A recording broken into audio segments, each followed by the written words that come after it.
संभवजी जैन दिल्ली से पूछ रहे हैं कि मेरा प्रश्न एआई के संदर्भ में है।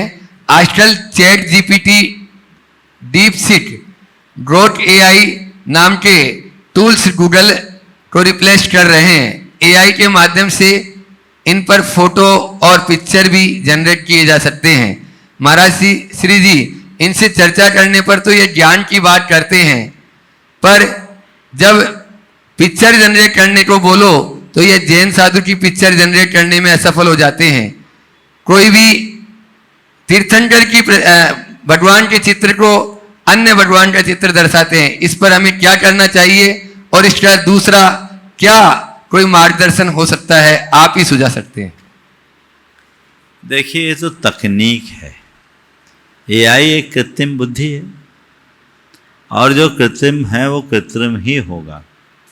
उसके पास ज्ञान भले हो सकता है, संवेदना नहीं। जीवन कोरे ज्ञान से नहीं चलता, ज्ञान के साथ साथ संवेदना भी अपेक्षित है। यदि हृदय में संवेदना है तो हमारा जीवन सहज और सुगम बनता है।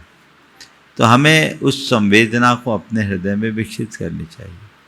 फिर दूसरी बात, इस तरह के कृत्रिम बुद्धि के बल पर, जैसे आप लोग एआई बोलते हैं, आर्टिफिशियल इंटेलिजेंस के बल पर आप कोई भी संरचना करो तो ये मान करके चलो ये अल्पकालिक उपलब्धि है। तकनीकी की ज़्यादा उम्र नहीं होती, ज्ञान चिर जीवंत रहता है।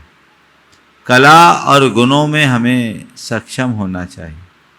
और जब हमें दिख रहा है कि कोई सही चित्र आरेखन नहीं दे रहा है तो क्यों ना हम खुद अपने हाथ से उसे क्रिएट करें, दूसरों पर निर्भर क्यों रहे।